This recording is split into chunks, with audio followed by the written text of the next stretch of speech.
Que nous sommes là ce matin. Vous avez votre CNI avec vous? Toujours. Voilà, c'est ça qui est important parce que au-delà des campagnes qui sont menées, même de la sécurisation, il y a des éléments qu'il faudra mettre en place parce que désormais ça va aller plus vite, comme on dit. Très très vite. Hein.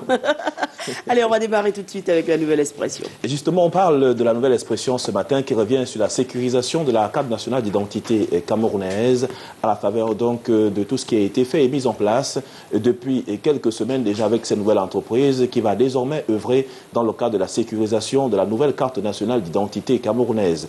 Et d'ailleurs, quelques indiscrétions font état de ce que pratiquement 3000 hommes fonctionnaires de police, parmi lesquels les inspecteurs, les commissaires, ont donc été tenus de retrouver également leurs unités pour entrer en possession également de ces nouvelles directives qui sont données par la délégation générale à la sûreté nationale. Bargambélé est donc sous pression, indique le journal camerounais ce matin, sur la sécurisation même de cette carte nationale d'identité. Et puis le journal a donc choisi de nous parler le long chemin de la sécurisation même de cette carte nationale d'identité lorsqu'elle se fait encore ressentir sur l'ensemble du territoire national au vu de sa falsification qui a été subie pendant quelques temps et que le retour même à la mise en place d'une réelle sécurisation donc, de ce nouveau système, l'attribution d'un numéro unique et donc la particularité de ce document pour chaque usager dès sa première identification. Le DGSN que le précise clairement que le nouveau document sera difficilement falsifiable. Aucun délai n'est encore fixé pour le moment pour le démarrage d'ailleurs de cette opération et qu'il faut bien le relever sera compliqué à l'instant et comme il le paraît d'ailleurs, d'autres éléments font état de ce que le gouverneur de la région de l'extrême nord Midiawa Bakari dans le cadre de la sécurisation de cette carte nationale d'identité dans sa localité notamment dans l'extrême nord à Maroua indique clairement et il a donné des instructions fermes aux éléments des forces de défense et de sécurité au-delà du contrôle même de la simple carte nationale d'identité, il est question de demander à ces gens-là d'où est-ce qu'ils viennent, quelle est donc leur origine, savoir leur village entre autres et surtout poser des questions sur leur environnement propre et même l'origine de leurs parents. Donc ce sont des questions très propres qui sont donc mises en place depuis quelque temps par le système sécuritaire développé par le gouverneur de la région de l'extrême nord. On indique également que lorsqu'on sait qu'il était très facile de s'établir ces actes de naissance, là d'ailleurs on a vu le cas de ces actes qui viennent de Kumba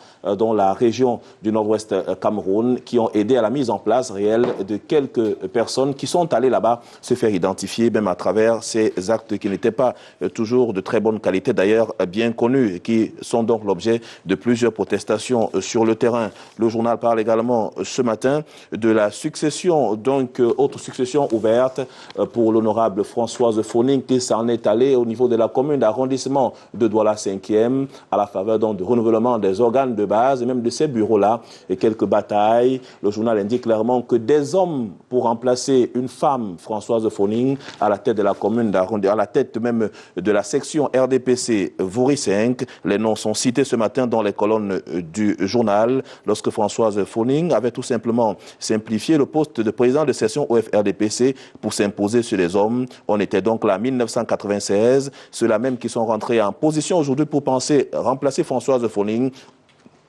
On parle par exemple de Jean-Claude Tulin, qui est ancien cinéaste et ancien maire de la commune d'arrondissement de Douala 5e. Le journal parle également ce matin des figures de proue du monde politique dans la commune d'arrondissement, notamment dans la section RDPC Vauricien, à l'instar de Hervé Emmanuel Com, sans oublier Calvin Djoké, Jean-Albert Bongongi, Richard Fungwa, Jacques Bimaï et bien sûr l'ancien député, l'honorable Ketchanga. Tous sont donc engagés dans cette bataille pour remplacer l'honorable François Foning. Autre information à contenir ce matin, c'est affaire Bibi Jet 2 sur le cadre bien sûr relatif à la présidence de la République pour cet appareil et qui a donc fait plusieurs problèmes aujourd'hui. L'entrée pour Jean-Marie Atangnamebara ce matin, on parle de maître Alice comme enfin au secours de Jean-Marie Atangnamebara. Le seul fait nouveau de l'audience du tribunal de Séan est la nouvelle constitution de maître Alice comme avocate bien connue du barreau au Cameroun, figure emblématique des prétoires camerounais. Elle s'emploiera dès maintenant à défendre les intérêts de l'ex-secrétaire général de la présidence de la République.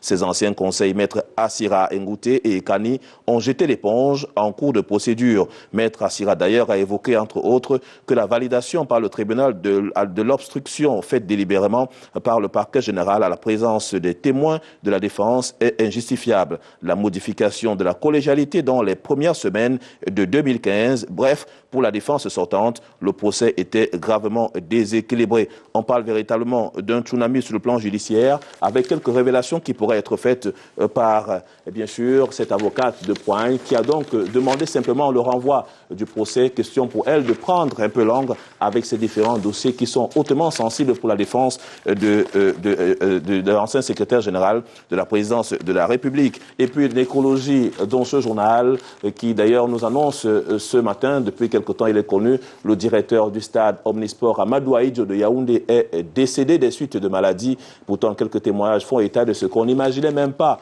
qu'il était malade.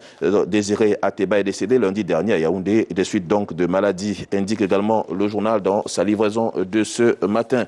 Autre élément important à lire dans les colonnes du journal Le Messager ce matin, c'est quand même ce qui se déroule depuis hier, donc le salon de l'action gouvernementale. Le journal nous dit ce matin que le gouvernement de la République, à même bout de ce salon-là, on n'a vu aucun ministre de la République assister donc à l'ouverture officielle de ce salon. Seulement le maire de Yaoundé 2 est donc allé là-bas pour cette inauguration-là. Le journal dit quand même qu'au-delà de cela, le journal dit qu'au-delà de cela, aucun ministre n'était bien sûr présent à cette ouverture du côté de Yaoundé, mais il y a quand même de ce que le Sago s'est ouvert. Les exposants ont également pris part et sont présents sur le site même du côté de Yaoundé. Autre élément d'information, cette fois-ci en santé, on parle de la résurgence dans la région de Nord-Ouest, donc de la rougeole, qui fait pratiquement 15 morts déjà sur un peu plus de 114 cas qui ont été détectés depuis quelque temps. Ceci est dû notamment aux parents. Le journal nous informe ce matin que les parents qui refusent de faire vacciner leurs enfants, et quelques informations sont donc données et en indiquant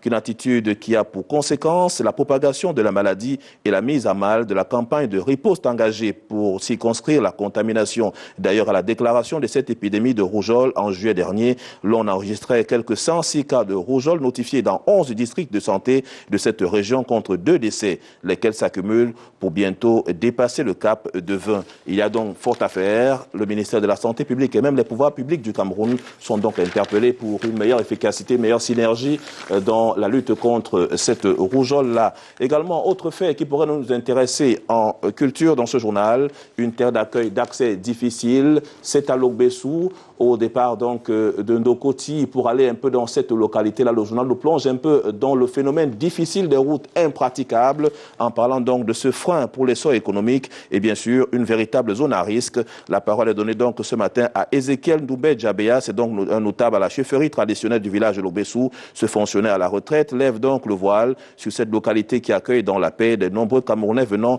de divers horizons. C'est donc à lire dans les colonnes du journal Le Messager qui en fait d'ailleurs grand écho ce matin. On parlera d'autre chose, cette fois-ci dans Paul Crévision qui s'est arrêté sur la carte de presse en revenant sur ce que c'est que cette carte de presse. La question à la grande une de ce journal, c'est celle de savoir est-ce que le Cameroun ne mérite pas la presse qu'il a. Son directeur de publication s'arrête ce matin sur les sanctions et que sont devenues ces sanctions exécutées, non exécutées du Conseil national de la communication contre certains médias au Cameroun. La presse camerounaise ne serait-elle pas l'image de la société elle-même? Une bonne partie de l'opinion s'accorde sur la récente réinstauration de la carte de presse qui ne saura bien sûr résoudre le problème de la presse au Cameroun. Cette opinion pense que le gouvernement aurait dû commencer par le début en faisant application des recommandations issues des États généraux de la communication de 2012. D'autre part, le directeur de publication de ce journal revient d'ailleurs, Rodrigue Tchokwaha, sur la loi relative à la communication audiovisuelle au Cameroun de 1990, en indiquant clairement qui est journaliste et qui ne l'est pas, et puis les avantages liés donc à cette carte de presse et ce qui est attendu dans le cadre, bien sûr, des conditions d'obtention de la carte de presse. Et pour la plupart, il faudra pourtant une corporation forte pour accompagner même cette carte de presse dans notre pays, le Cameroun. Et puis, autre fait d'actualité à lire dans ce journal, c'est ce que veut Boko Haram, ses origines, ses objectifs. Le journal a fait donc une incursion dans la manière de ce groupe terroriste de fonctionner. Et ses véritables ambitions sont donc à décrypter dans cet article qu'il signe ce matin. Et donc à lire dans les kiosques, donc bien entendu aussi la chaîne de télévision qui fait parler d'elle, notamment Canal 2 et Info, et son coordinateur, Louis Roger Noailles, Adieu, qui revient sur l'expansion même de ce média qui, à travers le monde entier, doit recouvrir toutes les grandes actualités et qui font donc de cette chaîne une véritable référence, non seulement au niveau de l'Afrique, mais aussi à travers le monde. Il revient sur la particularité qu'a Canal 2 Info à être toujours proche de l'actualité majeure, avec des émissions qui ont la particularité de nous amener un peu plus au-delà et au-devant de la scène pour concurrencer sur le plan international les chaînes qui sont déjà connues. C'est à lire également dans ce journal. Nous poursuivons cette revue de presse avec Cameroun Express, qui choisit de s'intéresser à la commune d'arrondissement de Douala 5e, les défis majeurs. Et également, il s'arrête ce matin sur les 6 adjoints au maire de la commune d'arrondissement, Gustave Ebanda. Il parle donc du potentiel de ces hommes-là qui sont appelés à encourager, d'ailleurs, accompagner les populations dans la quête de l'excellence. Le cas précis ce matin avec une photographie individuelle sur ces hommes forts, le cas du premier adjoint au maire, l'homme à forte potentialité, indique-t-il ce matin, Bernard Somme, lui qui était discret et qui a apporté beaucoup auprès de la maire défunte de Douala 5e. D'ailleurs, on lui accorde un aura politique particulier auprès des autorités communales de cette zone et même traditionnelle. Des militants avaient donc continué à lui faire confiance jusqu'à ce jour. La preuve, il est donc premier adjoint au maire de la commune d'arrondissement de Douala 5e, ce qui participe également à travers sa présence de l'équilibre sociopolitique dans cette localité. D'autres adjoints sont également évoqués. Le cas de Jacob Kiari, deuxième adjoint au maire de cette commune, qui parle de la vigueur et le dynamisme au service donc des jeunes, sans oublier une travailleuse infatigable, Madame Louise Ngonon Nomone, épouse Obama, quatrième adjoint au maire de la commune d'arrondissement de Douala 5e, sans oublier bien entendu Carlos Ngwalem. On reviendra bien entendu sur deux éléments importants restant dans la commune d'arrondissement de Douala 5e. C'est donc à la faveur de l'élection du maire déroulée tout récemment dans cette localité-là. Le cas précis ce matin est pris pour le compte de Social Democratic Front avec cette bataille de chiffonniers, indique le journal, entre Elim Bilobet, conseiller municipal de cette commune d'arrondissement, et le président régional du SDF, Jean-Michel Nithieu, et qui a donc choisi de parler du comportement de cet homme politique militant de Social Democratic Front qui est de plus en plus intriguant et qu'on se demande à quel camp il appartient effectivement. Elim Bilobet est-il une taupe au sein du SDF? Des militants se posent bien entendu des questions parce qu'ils boudent à tout bout de champ les décisions qui sont prises par le président régional de cette faction politique, le SDF, dans la commune de Douala 5e notamment. On revient toujours en restant dans le cadre de l'expansion de nos différentes cultures. Le journal La Maritime est donc en kiosque depuis quelque temps, mais lui nous parle également des pesticides avec des éléments qui concoctent avec la prise de position du ministre Elie Pierre, qui était donc dans quelques localités dans le département de la Sanaga-Maritime pour découvrir les vertus profondes et les richesses, en parlant de la stratégie de lutte qui a été donc mise en place par lui pour éradiquer plusieurs mots dans ce sens-là. Le journal parle aussi ce matin du voile intégral avec les mesures sécuritaires prises par le gouverneur de la région du littoral, Joseph Betty, à ce moment à la faveur donc de sa sortie tout récemment dans ses services. Il a donc interpellé la membre de la société civile, également d'autres responsables locaux qui sont allés là-bas écouter ce qui a été dit clairement dans le cadre des mesures sécuritaires prises par les autorités au sommet. Le cas également dans le département de la Sanaga-Maritime à Edea, où le préfet Fritz Dikoso Semé est resté dans le cadre de ces mesures en indiquant que la Sanaga-Maritime est un département très sensible où il faudra faire face aux différentes questions qui ont trait à cette sécurité-là. Autre découverte, c'est Eden à la découverte de la commune de Ngweyi, un Eden pour les investissements. La commune de Ngweyi, pratiquement depuis 6 ans, est donc au devant de la scène. Les investissements qui sont donc dans cette commune, qui sont repartis avec la participation des élites locales, indiquent clairement qu'il voudrait se positionner au moment où le Cameroun fixe donc son émergence à l'horizon 2035. La parole est donnée également à quelques élites locales qui reviennent sur le bien fondé et sur les actions menées par le maire de la commune de Ngweyi. Pendant ce temps, le ministère de l'Emploi et de la Formation professionnelle pour le littoral évalue son parcours et fixe d'ailleurs le cap. C'était donc du côté des DA en présence, on peut voir en image du délégué régional de l'Emploi et de la Formation professionnelle pour le littoral, Adamou Gascréo, qui indique clairement sur les points qui ont été soulignés à l'ordre du jour, en parlant bien sûr de l'insuffisance des moyens financiers et matériels, le manque du personnel enseignant, l'ignorance des parents et confusion de ceux-ci au sujet des offres de formation que proposent les SARSM et les CETIC. Il indique dans les colonnes du journal ce matin matin que d'abord, sur la durée, les SAESM forment pendant 2 ans, tandis que les CETIC forment pour 4 années. Ensuite, les SAESM offrent une formation professionnelle en livrant des produits finis sur le marché de l'emploi, tandis que les CETIC, ce n'est qu'un cycle de l'enseignement technique. C'est donc à lire dans ce journal que vous retrouverez forcément dans les kiosques. Nous sortons bien sûr de cette revue de presse avec un journal exclusif et qui revient sur les 4 vérités de Vladimir Poutine, le président russe, qui parle du nouvel ordre mondial qui a été mis en place par quelques institutions locales de revenir, par exemple, sur la guerre froide,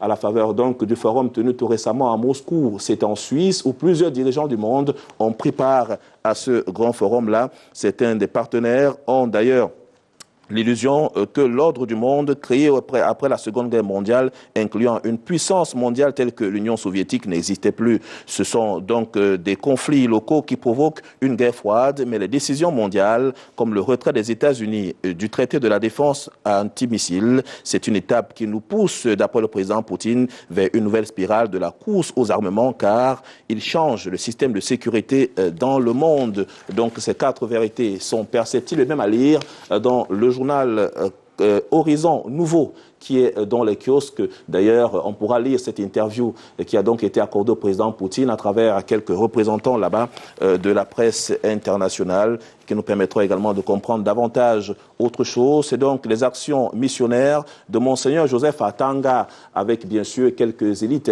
parmi lesquels le directeur général de la Camwater, Jean-William Solo, résident donc à Douala, qui soutiennent l'archevêché de Bertois. D'ailleurs, on nous parle ce matin de ce qui est fait des faits très importants de la grande communauté qui est allée là-bas soutenir Monseigneur Atanga en lui donnant simplement tout ce qu'il y a de bien pour maintenir donc sa mission. Le directeur général est donc resté clair sur ce que les fils du centre, du sud et de l'est résidant à Douala en faveur donc des chrétiens de cette localité avec des dons qui ont été bien sûr mis en face pour accompagner cette belle initiative. Et puis nous allons sortir d'ici avec Mboa Attitude. C'est un magazine que vous retrouverez forcément dans les kiosques au prix de 1300 francs CFA, un magazine non des moindres qui rentre un peu dans nos profondeurs culturelles. Le cas par exemple de la région de l'Ouest Cameroun est évoqué dans ce magazine, quelques villages, pour ne citer que le cas du département du Kunki où on en parle ce matin abondamment avec un ancrage particulier sur les différents départements que constitue la région de l'Ouest Cameroun, notamment à Banjoun, les 8 artistes à Banjoun de station. On évoque également le cas du chef supérieur Banjoun, Sa Majesté le sénateur Ndjobo Kamga avec son peuple. Le journal est donc rentré là-bas dans cette chefferie-là pour voir comment quelques éléments pourraient nous permettre de comprendre les activités de ce grand homme qui amène très haut et fort le peuple Banjoun dans la région de l'Ouest Cameroun. On pourrait également voir en football et d'autres aspects fondamentaux dans Mboa Attitude qui nous permettront de voir un peu plus l'avancée des Lions indomptables du Cameroun après l'épopée du Canada, ce passage qui a fait la fierté du football africain dans le monde. Mesdames et messieurs, merci pour votre aimable attention et à demain. Merci beaucoup Serge Bandier. À demain, en direction Yaoundé. Question d'y retrouver Ghislain Pierre et Sono. Bonjour très cher, c'est à vous.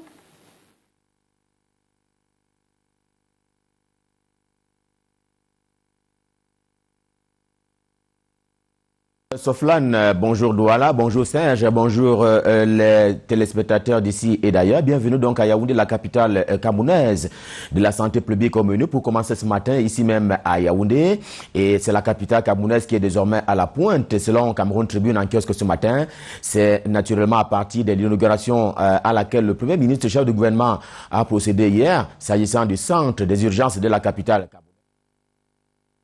Après, il a donc été inauguré hier et il s'est mis à la page, naturellement, s'agissant des soins modernes pour la capitale camerounaise, laquelle capitale s'est dotée d'un plateau technique dernier cri, et ce, grâce à la coopération avec un pays ami, la Corée du Sud, précise Cameroun Tribune. Ainsi, un scanner de 16 barrettes avec option cardiovasculaire est désormais disponible à Yaoundé. Coût total de ce centre des urgences, près de 3 milliards de francs CFA, précise Cameroun Tribune. Mais avec Cameroun Tribune encore, balade ce matin sur le terrain des comités de développement. C'est un concept cher au Cameroun, s'agissant du développement local également. À quoi servait-il réellement, s'interroge Cameroun Tribune au pied de une ce matin. C'est un dossier qui promène le lecteur dans l'animation culturelle, le volet social, l'agriculture et autres projets de développement local. Il se trouve cependant, selon Cameroun Tribune, que très souvent, le politique s'en mêle, question de positionnement, et d'ailleurs, quelquefois, indique le journal, la gestion financière fait problème, faute naturellement de clarté dans les mouvements financiers. Poser ainsi un problème s'agissant de cet argent-là revient à Cameroun Tribune qui attire ainsi l'attention de tous et de chacun sur la qualité des comités de développement au Cameroun. Au contraire, le quotidien Mutation, lui aussi en kiosque ce matin, a choisi de faire écho de ce qu'il désigne comme une controverse relativement au massacre en pays Bassa, mais également en pays Bamileke. Trois thèses semblent s'affronter ce matin dans le quotidien Mutation sur le sujet. Il s'agit du général Pierre Semengue qui a sa version. Il y a Anani Rabia Bindi qui a la sienne. L'honorable Nietzsche aussi. Et selon Mutation qui prolonge un peu l'édition spéciale de la Tribune de l'Est, de la Tribune de l'Histoire sur Canal International, une émission qui a été diffusée dimanche dernier sur les antennes de Canal International, eh bien, le député Nietzsche estime que l'invité et l'intervieweur avaient des propos négationnistes. C'est une citation. Et en réaction, Pierre Semengue déclare n'avoir dit que la vérité au cours de cette émission. Et pour sa part, Anani Rabia Bindi, l'intervieweur, le présentateur de cette émission, se refuse de répondre à ce qu'il appelle lui-même des diatribes. Dans le chapitre des indemnisations, Mutation, encore lui, ce matin révèle qu'il y a eu à Bafoussam, dans le chef-lieu de la région de l'Ouest Cameroun, une carrière qui divisait donc les riverains avec les exploitants chinois. Les deux parties sont d'accord pour le désaccord tant que la partie chinoise ne va pas respecter son cahier de charges qui avait donc été fixé par les pouvoirs publics sur les 12 hectares d'espace qui sont donc querellés. Les sujets de population et des familles intéressent aussi le jour du jour. Le journal est notamment allé enquêter sur l'exil de la famille de Stéphane Biya du côté de la Turquie. Les médias, on le sait, c'est un rappel, avaient annoncé que le footballeur camerounais avait fait partir toute sa famille, ses proches en Turquie, par crainte de la secte terroriste Boko Haram dans son village. Stéphane Biya, ce matin dans le journal, s'est dit très gêné par cette affaire. L'ambassadeur de Turquie au Cameroun, pour sa part, affirme qu'une partie de la famille de Stéphane Biya est partie normalement et que pour le reste, l'on doit s'adresser au footballeur lui-même, c'est-à-dire Stéphane Biya. Sa grand-mère a d'ailleurs classé ses dires dans le registre des mensonges, tel que cela est révélé ce matin par le quotidien Bleu. Loin du mensonge, cependant, le quotidien de l'économie, en kiosque ce matin, affirme à propos des voitures présidentielles que chacune des Maybach a coûté 350 millions de francs CFA, que donc les deux voitures présidentielles, les deux voitures de Paul Biya coûtent 700 millions de francs CFA. Ce sont là les dernières acquisitions du parking présidentiel, soit deux limousines luxueuses, rares et surtout admirées depuis maintenant 2 ans. Et le quotidien de l'économie traite aussi de ce sujet qui fâche. C'est donc un sujet qui fâche relatif aux produits pétroliers. Une question: pourquoi les prix à la pompe ne baissent-ils pas? Réponse continue également dans le journal. Le gouvernement évite de prendre un risque qui pourrait provoquer un déséquilibre budgétaire. Une question qui en vaut la peine selon le journal, qui sait aussi qu'il y a baisse du cours du baril sur le marché international. Cela ressemble donc à une espèce de contraste entre cette baisse et les prix qui sont pratiqués à la pompe au Cameroun. Et dans ces affaires du gouvernement, le quotidien Émergence est également en kiosque ce matin. Lui, il est allé chercher dans la conduite des membres de l'équipage de Yang Philomon, s'agissant du gouvernement camerounais, pour constater ceci que l'indiscipline s'est généralisée dans l'équipe Philomon Yang. Des clashs à n'en plus finir entre le Premier ministre et ses ministres, mais aussi entre ministres et leurs collaborateurs. Cas pratique pour ces derniers cas de figure, Eh bien, c'est le cas du ministre Luc Magloire Barga Tangana du Commerce et son secrétaire général Aman Ouma, qui est par ailleurs militant d'un parti politique de l'opposition. J'ai nommé l'UNDP, l'Union nationale pour la démocratie et le progrès. Le Devoir est en kiosque. Il traite aussi du gouvernement en présentant cependant une copie, mais une copie avortée du gouvernement du 6 août dernier. L'on apprend ce matin que si celui-ci avait été rendu public, c'eût été un tsunami véritable. La mouture montre par exemple qu'il y aurait eu 30 sortants et 28 entrants. Petite remarque faite par le journal, le professeur Jacques Famindongo, actuellement ministre de l'enseignement supérieur, chancelier des ordres académiques, serait reversé à la présidence comme ministre chargé des missions. Et tandis que Laurent Esso est fait ministre des Finances dans le gouvernement du journal Le Devoir en kiosque ce matin. L'Épervier est également en kiosque.